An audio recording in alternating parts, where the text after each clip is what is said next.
So we got Abeloth the Mother, Pure Evil, Full Story, Star Wars explained by Star Wars Theory. Long time, yo. I've been watching this guy for a long time. Long time, bro. Let's get it. Lore Dive. We're doing Star Wars Lore Dives live on Twitch, guys. What up, YouTube? Everybody on Twitch say what up. What up to YouTube? All right. We out here. Let's get it, man. Lore videos from your boy, CurseMark143. And why am I doing this? Well, because, I love Star Wars. So I'm just doing things I like, talking about things I like, And I hope you guys enjoy it. Let's get it.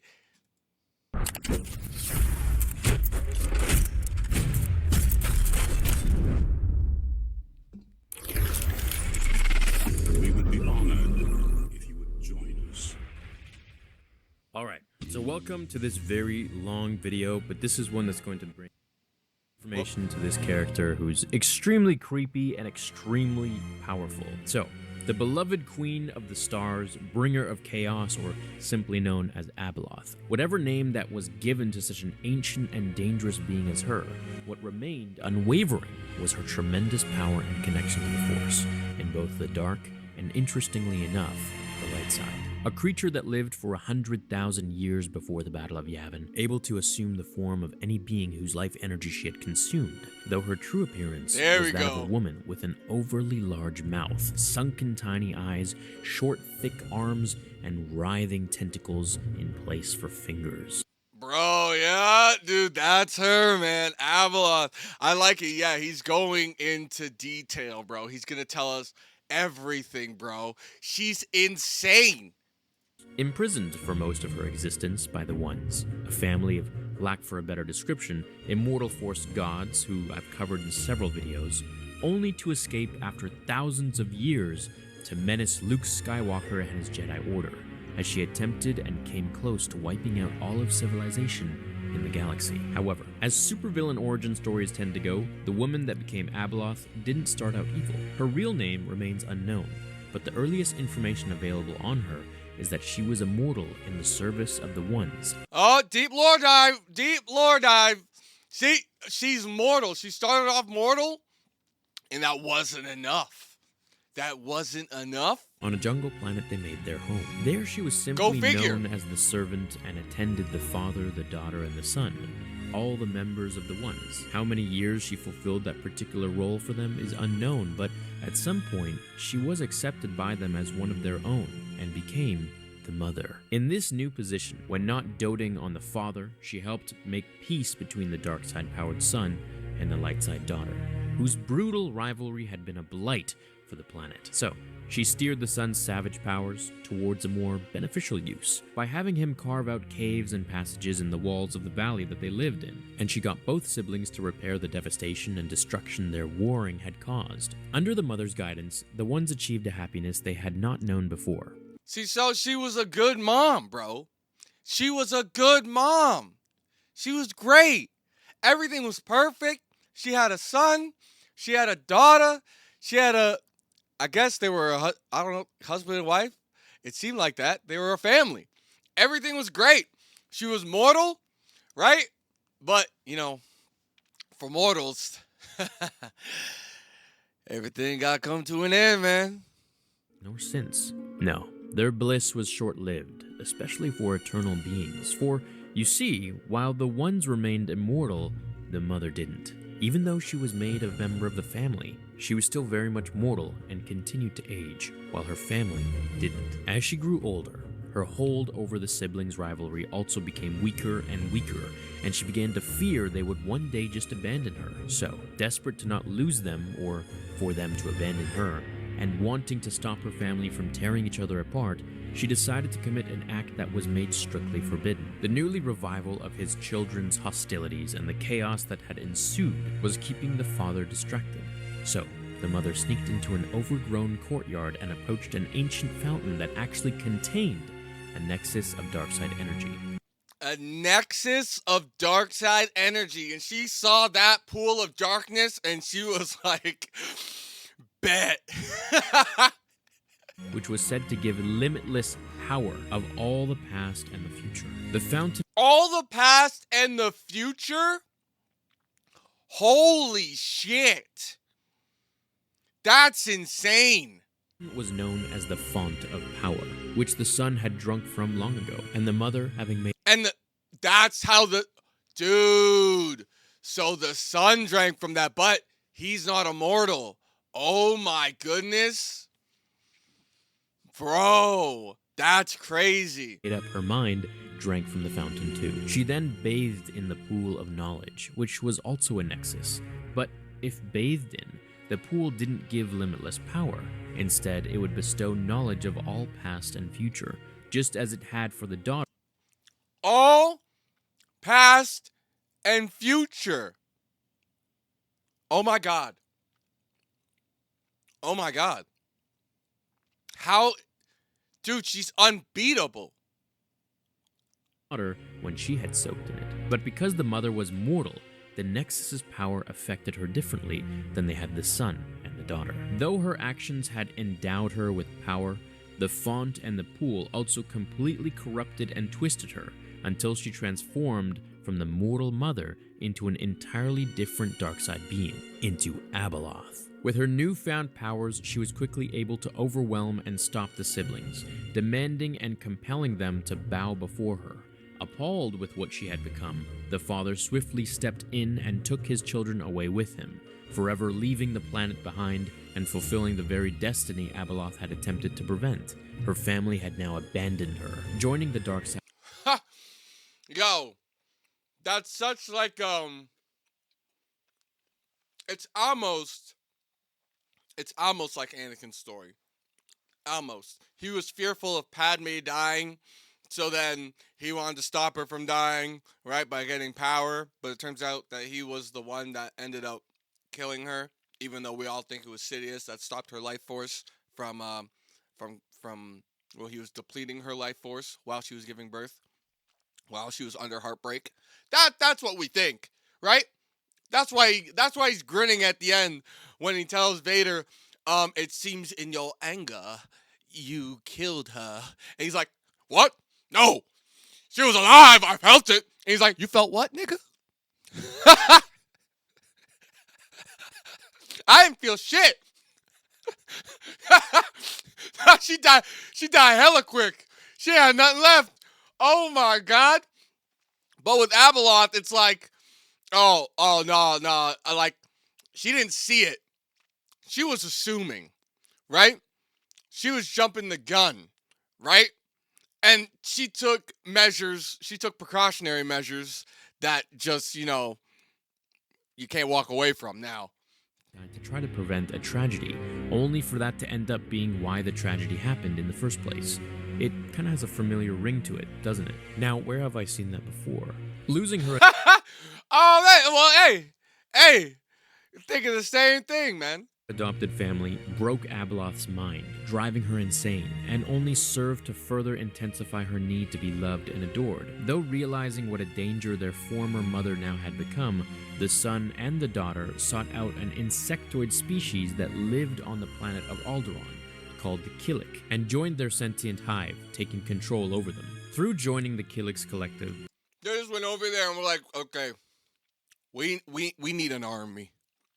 We need an army. And they look over like, yeah, let's take those guys. Let's take their planet. Dude. What the heck? Yeah, just enslave them. Yeah, just wave your hand. They'll do anything you want. The son and the daughter were able to share their immense force powers with the entire hive. They then shared their these force powers? Oh, Jesus. That's crazy. That is crazy. Force-empowered intelligent bugs to build huge technological wonders capable of moving entire planets and manipulating... Wait, these things are engineers? These things are engineers. They're building spacecrafts and different technology? What? Black holes. Using one such machine wait, what? capable of moving entire planets and manipulating black holes. They're manipulating black holes, bro. Here's the thing about Star Wars 2. Is that, yeah, sure, we see the starships and, on all that stuff and the little technology and the droids and stuff. But this level of technology, Bro, it needs to be put in the movies, bro. We need to see all this crazy stuff. And like I said, we saw like kind of like a version of the World Between Worlds. We don't really know where Ahsoka was. It seemed like, you know, a version of the World Between Worlds, right? But we need to see more of this. Crazy, bro, manipulating black holes. One such machine, named Centerpoint Station, the siblings molded the spherical shell of black holes around their former home. Then they placed a smaller version of Centerpoint within the system, later named Sinkhole Station. That was used to maintain and stabilize the cluster of black holes they had arranged around it, creating a black hole cluster that would be known as the Maw. But what wasn't known by the wider galaxy What in the hell? at large was that the Maw existed for only a singular purpose: to imprison one being. Out of the countless Oh my god, this lore is peak. This lore is absolute peak. Bro, and this is why. This is why the community is not holding back. When we're talking shit about Disney's direction with Star Wars. This is why we're not holding back. This is why people are so mad, especially people that know this stuff, that are deep into it, the hardcore community. I don't want to say like hardcore, like, you know, but it is what it is. Guys that have been in it for a long time, really deep diving into Legends, into all of that. We know how much material there is to use, bro. And it doesn't have to be exactly like the comics, just like Marvel. You can put a spin on it. But bro, don't look at us like, oh, we don't know what to do. We don't really know the direction. Like, we're just gonna make this like Black Mirror, and we're gonna cut up different parts of the timeline, and we're just gonna throw it out at random. Yeah, just throw it out at random. No, they're not gonna really connect to each other. Now, just throw it out at random, bro. And now we're hearing about this Mandalorian movie. Sorry to veer off a little bit, but we're hearing about this Mandalorian movie that's supposed to happen, and see how it ties everything together. But bro, let's focus on Ahsoka season 2. Let's focus on Luke, okay? Luke needs his own series with him training with Anakin and getting that shit set up, brother. Getting that set up, okay? And then the Mandalorian movie, no lie, honestly, if they had their shit together and they were pushing out these TV shows like they should be with these characters and pumping out the lore from Legends and putting their own spin on it, right? Introducing a whole bunch of characters, male, female, bro, there's so many, bro. Have it tie together, have them fight a perfected clone of Sidious, right? Because that whole cloning process is still going on. Have them fight a perfected clone of Sidious. Okay, that happens. Then they beat him. Then you move on. Maybe you retcon the timeline with World Between Worlds. Maybe you don't. But continue the story. And I think you should. Because we got to have Luke become a Grandmaster with a council that doesn't get massacred by his nephew. It's just ridiculous, okay? Everybody knows it. It was stupid. It was stupid, okay?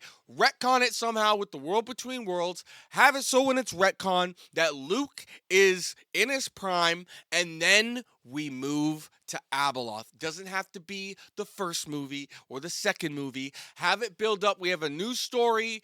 Make it so Luke has a son, right? Bring Mara Jade into this. Another strong female protagonist that didn't start as a protagonist. Character development.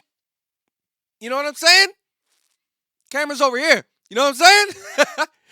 Character development. And then we get, like, you know, more stuff, more stories that happened in Legend that lead up to Abeloth. This is what I've been saying, bro. And yeah, let's see if he talks about it. Let's see how much lore Star Wars Theory is going to give us on this. Trillions throughout the galaxy, Abeloth posed that much of a threat. Once their task was complete, the Ones removed their force powers from the Killik Hive and withdrew from the galaxy to their new home on Mortis, where they would remain until their demise thousands of years later, only ever in that time returning to the galaxy whenever Abeloth would figure out a way to escape her black hole prison, Yup. and they would have to put her back in. This would happen ever so often through the millennia until the ones were no more and only Abeloth remained, more alone than ever. Those periods through the eons that were marked by her escapes were considered by the insectoid Killik to be what initiated a cycle of chaos. And this picture here is from Swartor. It's from Swartor. Peak. And devastation that affected the whole galaxy, each time leading to war and destruction. Abeloth also possessed the ability to enter a realm within the Force that was made to look like an exact copy of the planet that she had lived on once with the Ones. This realm, named Beyond Shadows, was accessible to all Force sensitives who were able to separate their minds from their bodies, such as the Mindwalkers, a mixed sect of Force users who would come to inhabit Sinkhole Station within the Maw, and who Abeloth would quickly exert her will and influence over, for she was overwhelmed with loneliness and a need to be admired and feared. Her desperation for any contact at all. She wanted to be admired and feared because she's so twisted with light and dark. She wants to give her love, but her love is essentially killing you.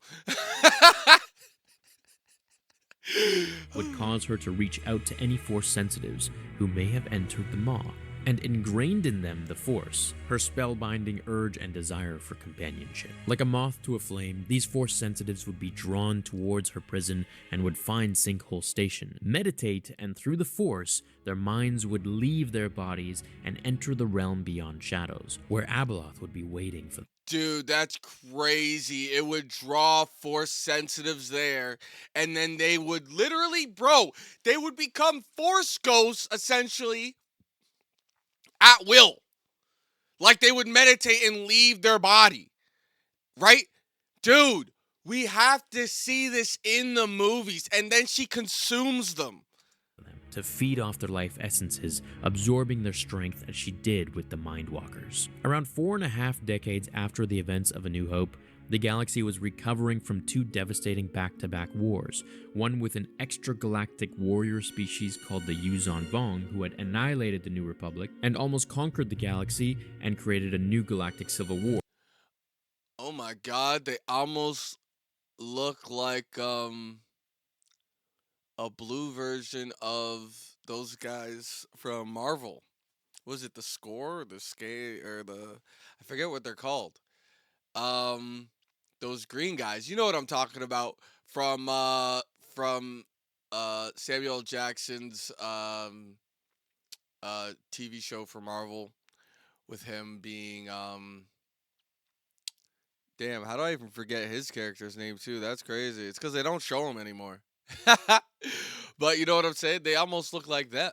Like this would be crazy. An alien race that ends up trying to take over the universe and almost destroys the New Republic.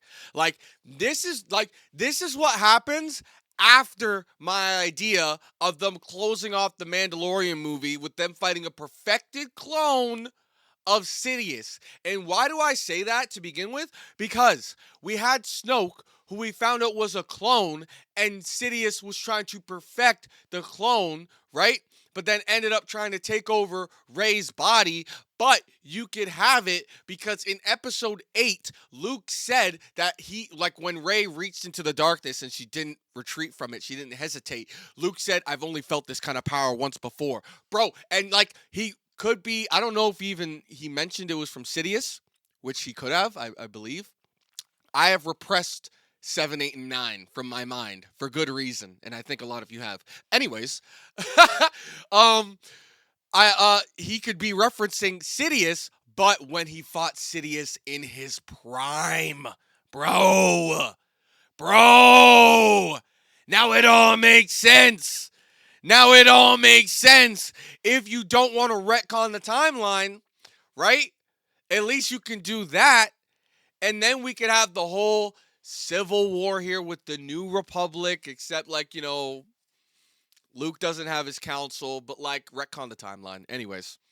War begun by Darth Caedus, the grandson of Darth Vader. Okay, so listen. War begun by Darth Caedus, the grandson of Darth Vader. Now I'm going to be covering him, who was the original Kylo Ren, in another video.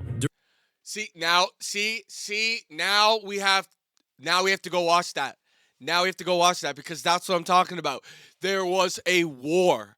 It started with Jason. I think his name's Jason. What was his name? Jason? He said his Darth name. And created a new galactic civil war, begun by Darth Caedus, the grandson of Darth Vader. Now I'm going to be covering him, who was the original Kylo Ren. Dude, and they could have done Kylo so sick, bro.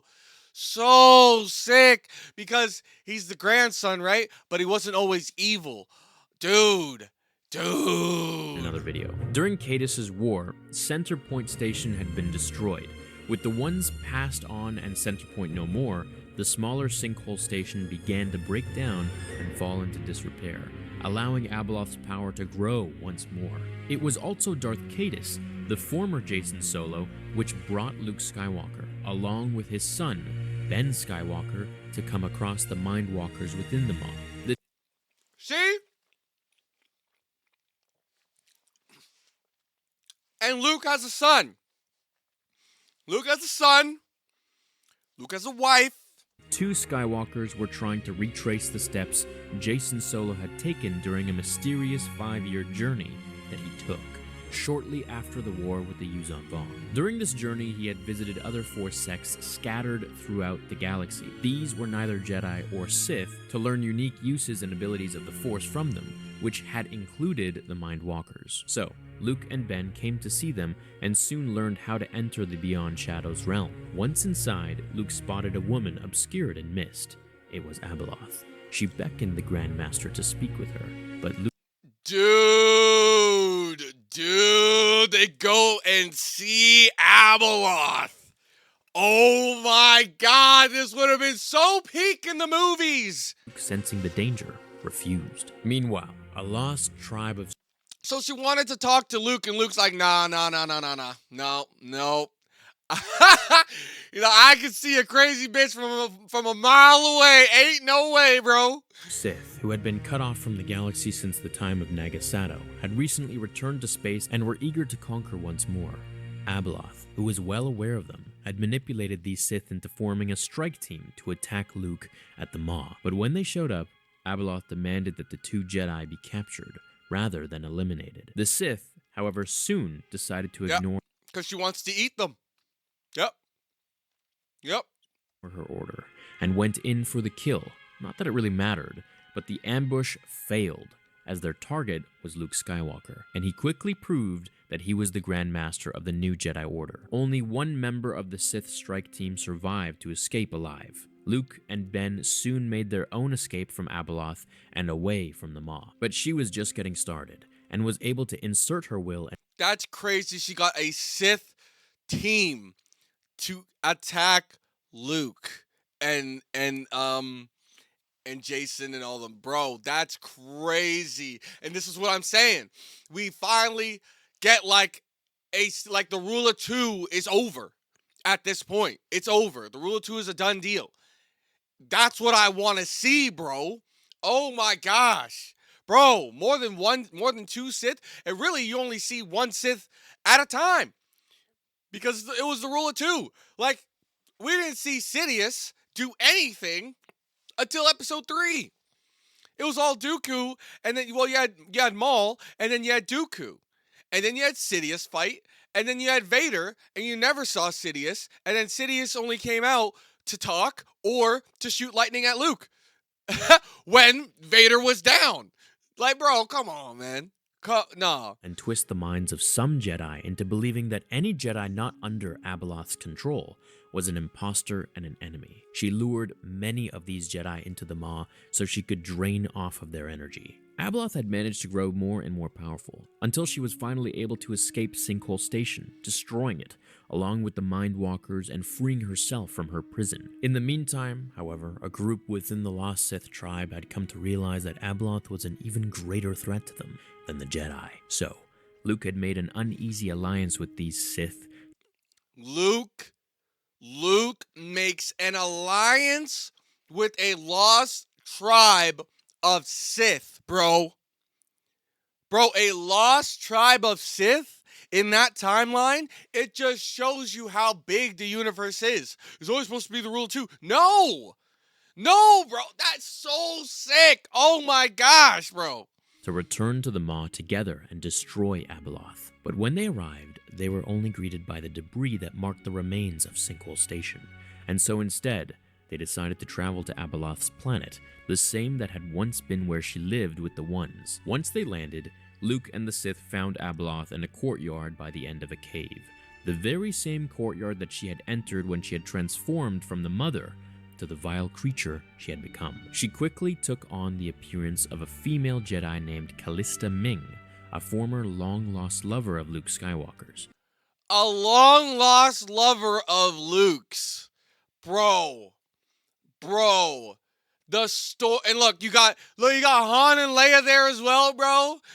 Dude, and I don't know if that's Mary Jade in the back because I don't know. But dude, the story that could be told, Luke's story, bro. Dude, there's so much.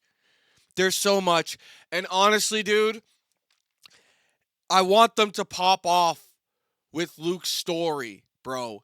Make it a TV series and then make the movies the future, bro.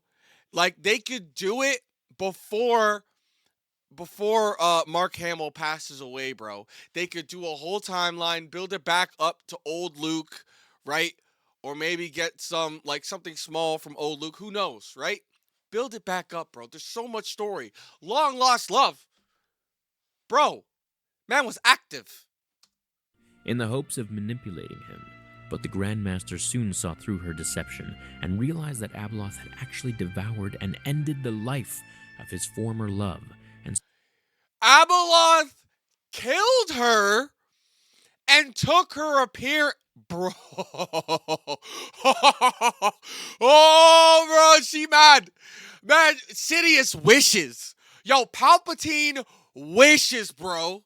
He wishes. So he immediately struck out at her. As the battle ensued, Luke's Sith allies, obeying their nature, naturally betrayed the Jedi and tried instead to use a dark side technique called Control Web, which required several of their tribe to initiate in order to generate a force web that would control the mind of any creature or creatures beneath it. The Sith hoped to use this control and capture Abeloth, so she could serve them, but they had seriously underestimated her power. She let loose a powerful force wave, knocking her assailants aside. She then fled back into the cave, killing any Sith in her way. But Luke... That's so natural. The Sith... Bro, they realized how strong Abeloth is, and they proposed an alliance, right? Which was hard enough for Luke to do, which would be crazy, bro. That's some endgame shit.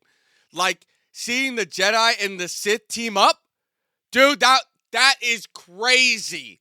And to have Abeloth, who is beyond the Force, but even then, in their dire situation, because they don't know how dire it really is, they still have that cockiness. They betray Luke, and then they try to take over Abeloth. Bro, you're stupid. And the other Sith quickly recovered and pursued her, and just as she was preparing to unleash another deadly wave of darkside energy, Luke stabbed her through the chest with the green blade of his lightsaber. She collapsed, seemingly dead. The Jedi and other beings that had been under her control were suddenly freed of her influence. But investigating further, Luke and the Sith soon realized that Abeloth had somehow switched bodies with another being, and thus she was still alive. One of the Sith She just switches bodies on command. Like that. Now, Sidious did transfer his essence over to like one of his clones or whatever, right? Maybe Snoke. I hope they go way more in depth with that, right? But dude, she's just switching up like just like that. Tribe members, High Lord Sarasu Talon, who was told about the pool of knowledge, went to it to see if looking into it could reveal Abeloth's location. But after seeing a glimpse into the future that had revealed a Jedi Queen who is destined to stop the Sith tribe's intended invasion of the galaxy, the High Lord jumped into the pool and began to slowly transform into an entity similar to Abeloth. Because of this, a brief duel broke out between Luke and his Jedi against the Sith. but the Jedi managed to escape. Both Jedi and Sith eventually tracked down Abeloth on the planet Pedir with the Falanasi, where High Lord Talon wanted to capture Abeloth so that she could explain to him. Wait. But then what happened to the one that jumped in the pool and started like turning and shit? Like, what? Okay. What exactly he was becoming. He had discovered he couldn't eat mortal food anymore. Abeloth then began to feed him dark side energy from her tentacles, but while Talon was distracted, Ew. another member of the Sith tribe took the opportunity to kill him before he could become like Abeloth. Though the Jedi and Sith managed to wound her, Abeloth escaped once again. Luke, Ben, and one of the Sith soon caught up with her in the city of Crystal Valley on the world of Nam Korios. There, Abeloth again took on the appearance of Luke's former flame, Callista Ming, in the hopes of trying once more to get the Grand Master to join her. Bro, However, really? her using Callista She really wants Luke to join her. That's crazy. But like, she definitely just wants to eat his life force because it's Luke. It's Luke. The strongest Jedi in that time, bro. Callista's form over and over made Luke realize that Abeloth's control over Callista's spirit might not be so absolute, that Callista also had some influence over Abeloth. So, Luke allowed Callista's spirit to engage him, expanding both of their presence in the Force and sharing his memories of their past together, feeling her love for him and pain. Wait, so her spirit is still alive and has some sort of influence. Okay. Consumes the spirit, but doesn't necessarily kill it when she becomes them? Or like... and loneliness she felt after being consumed by Abeloth. As Luke, Abeloth, and Callista were engaged in this Force communion, the Sith tribe once again attacked Abeloth with another strike team. Taking advantage of her distraction, Luke used a Force technique called memotherapy, or vein rooting, which was normally used to visualize a target's memories in the Force and then eradicating them. But Luke... their memories in the Force and then eradicating them? What the heck, Luke? Bro! Techniques that bro, we never seen none of this. used the technique to rip Callista's spirit free out of Abeloth. He ripped her spirit out of her? Freeing her spirit and weakening the beloved Queen of the Stars. But once more yet again, she managed to escape. It's a cool story, and I'm skipping over a ton of material here because we would just be going on forever and ever. I mean, this video is already long enough, so if I covered everything, there would be a lot of confronting Abeloth, only for her to escape. Confronting her again, but she escaped. So that means, like, bro, oh my god, look at all those books. Are you serious? Dude, 9 books. Dude. This video is just moments through the 9-book series, but it is worth the read. Anyway, after some of the other events... oh my god, 9 books about her, bro. And then she's saying, like, because she escaped because she went to a different body, right? So that's what she keeps doing. She keeps possessing people across the universe. And anytime she gets bored, she's like, yeah, sure, just kill the body. Bro, because she's just letting it happen. And she's just causing terror throughout the universe, and it's cat and mouse. That's crazy. Transpired, the Sith tribe and Abeloth decided to form an alliance instead and use their combined power to destroy their common enemy, the Jedi. However, Abeloth didn't like sharing power. So, in the middle of the night, she appeared before the tribe's ruler, Lord Darish Vol, as he slept to kill him. By entering his mind, unbeknown to her, Lord Darish, who was the leader of the tribe because of his strength in the dark side, was not as helpless as he appeared, and he was actually allowing Abeloth to enter his mind on purpose so that he too, in turn, could use the Force to enter hers. There, he saw the source of her loneliness and pain, her deep need to be admired and worshipped. Bro, this guy's looking into her past. Bro, he faked it. He faked it. Yo, that would be sick. And then he goes into her mind, but like, is he gonna get messed up? Assassination attempt had now turned into a mental duel on a type of an astral plane. He used her despair against her, telling her that she was unloved. Eventually, she was able to free herself from Darish's grasp and unleashed in fury a wave of darkside energy that killed thousands in the Sith tribe's capital city. But just like she had Thousands. She killed thousands of Sith. with one blast of energy, bro. Holy shit. Had with certain Jedi before, she had inserted her influence over several of the Sith as well, who left the capital with her as devoted followers. And then she took some of them with her. Okay, so if you're still with me, I want you to comment down below right now because we're almost at the end of it. She would confront Darish again much later on Coruscant, which ended with the High Lord's head being removed from his shoulders. She had taken the appearance of a popular senator and planned to make herself the new head of state of the galactic government. Again, I'm skipping over a lot of story here. Bro, but that's crazy. She's trying to pull a Palpatine?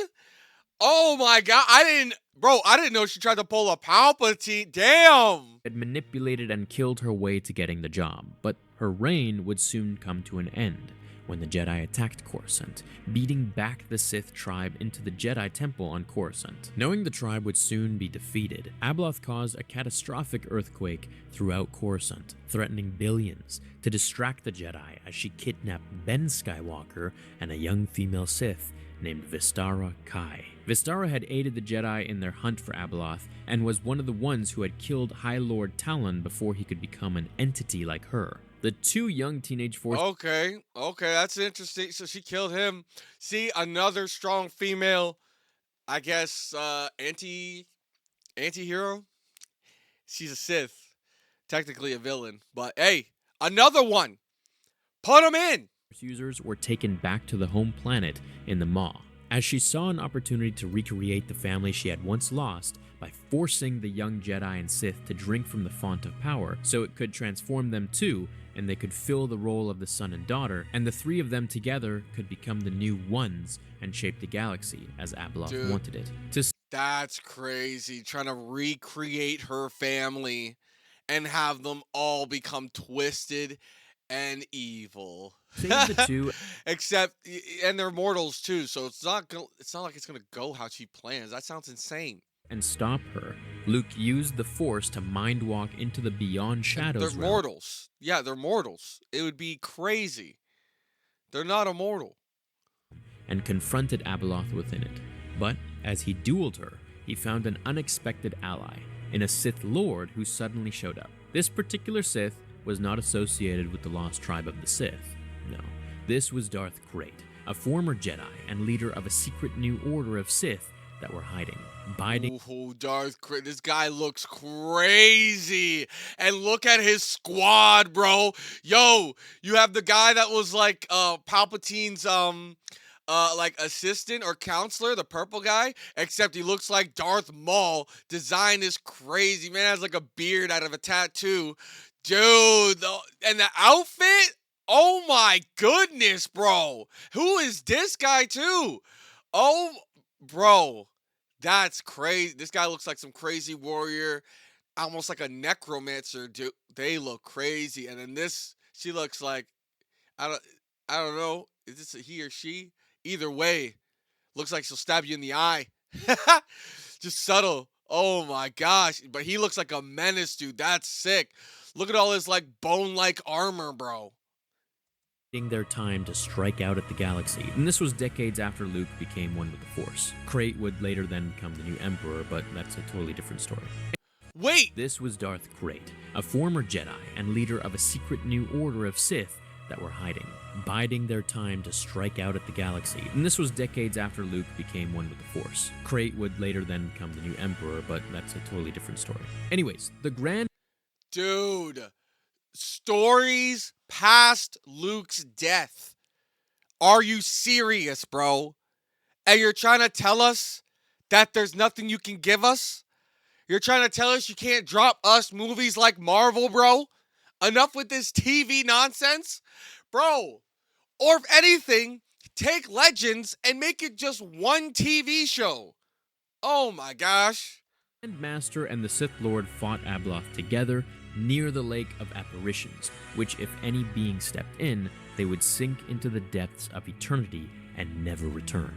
So, combining their abilities, the two powerful Force beings were able to cast Abeloth into the lake and defeat her. Krayt and Luke Skywalker, this guy that becomes the new Emperor after Luke's death, they team up and they end up sealing Abeloth. Oh my, dude, that would be crazy. This whole thing would, dude. This is 3 movies, more than that, probably. Damn. After return to wherever he had been mediating from, Luke and his Jedi Order were certain that one day Abeloth would have the power to escape the lake and return to terrorize the galaxy again. More dangerous than ever before. Whether that be in 100 or 1,000 years, she would return. But knowing about his father's encounter with the ones on Mortis, Luke knew about the Mortis dagger, the only object that could kill a member of the ones, and also the only thing in the entire galaxy that could kill Abeloth forever. So, it became an ongoing mission of the Jedi Order from that point on to search for the planet Mortis and retrieve the dagger. Whether they ever did or not is not known, as the story will never be finished as soon after Lucasfilm was sold to Disney. I hope. That's crazy. That is crazy. And like, I think this was like one of the last things that George made before he sold it. Oh my God, dude. And then they could have it. You know how they said they sealed her? You could have it so they sealed her. And then when we have another 10 years of Star Wars, right? You have a whole new Jedi Order. Luke's dead. Maybe Darth Krayt is still alive.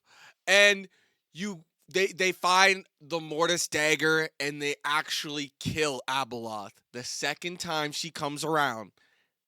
Crazy, bro. If you guys enjoyed this super long video, I find it extremely fascinating, and I hope that one day Lucasfilm will finish their story on Abeloth and Luke and everything. Even if it's just to be for Legends, that's fine. It's a cool story. This marks the final completion of the story of the Ones. I will be putting all of this into one video eventually. Probably it'll be like an hour long or something, or I don't know, like 40 or 50 minutes. I hope you enjoyed it. Have an awesome rest of your day. Leave a big like on this video if you did have fun and did learn something new. And Dude, yeah, that was good, man. That was great. That was freaking awesome, bro. More lore videos for Star Wars, bro. Because the universe, we haven't seen nothing, bro. It is so expanded. George and LucasFilm, bro, there's just too much, bro. I don't understand how we haven't gotten a new movie yet, and how we're not dropping movies like Marvel, and why we're all getting all these like different timelines for Star Wars TV shows where most of them are flopping, and it's a giant mess. I don't know, guys. But anyways, doing this live on Twitch. Catch you in the next video. Peace.